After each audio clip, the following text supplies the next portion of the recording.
Quando a gente fala educar, que é uma palavra que está, assim, todo mundo fala, né, da importância da educação, né? A gente está falando de uma maneira geral, educar quer dizer aprimorar o homem, certo? Aprimorar o ser humano. E também a ideia de educar moralmente a criança, o jovem, o adulto, né? Eu gosto de usar uma palavra que é humanizar o ser humano. Então, a educação, no sentido lato, ela tem a ver com isso, né? De a gente trabalhar princípios e valores no processo a caminho da humanização. Falar desse processo de humanização, nós nos remetemos diretamente à paideia grega, formar o ser humano de uma maneira integral.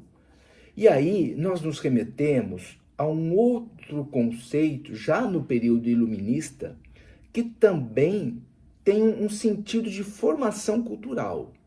Então, gente, o que nós temos? Nós temos a paideia grega, que significa formação integral do ser humano, e aí a gente está falando do aspecto moral, sabe? Do aspecto espiritual também, do aspecto físico.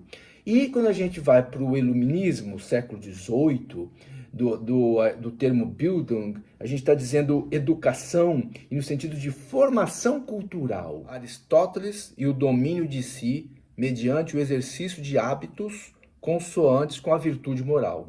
É um título longo, mas a gente vai entender isso, tudo bem? Bom, então vamos lá.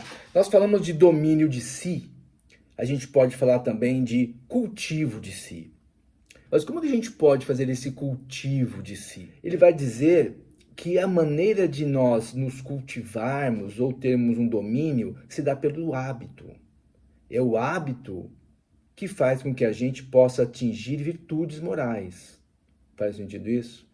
E não adianta eu falar que eu sou corajoso. Eu tenho que ter o hábito de ações corajosas, certo? Não adianta eu falar que eu sou temperante. Eu tenho que ter atos temperantes. Eu tenho que ter o hábito. Porque quando eu tenho o hábito, eu serei temperante sempre. E isso é uma virtude. Então, o cultivo de si, vocês podem puxar, faz o cultivo de si, assim, e põe duas setinhas, né? Um para um lado e outro para o outro. Vamos trabalhar um pouco com o mapa mental aqui, né? Numa dessas setinhas, você pode pôr razão, certo? E na outra setinha, no final dela, você pode pôr dimensão apetitiva, ou seja, desejos.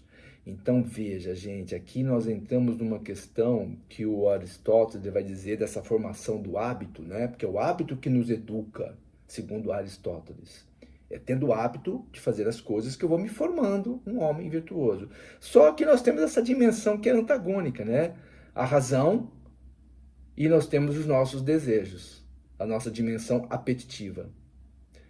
Pronto, nós temos um ponto aí. A razão que me faz ter o hábito,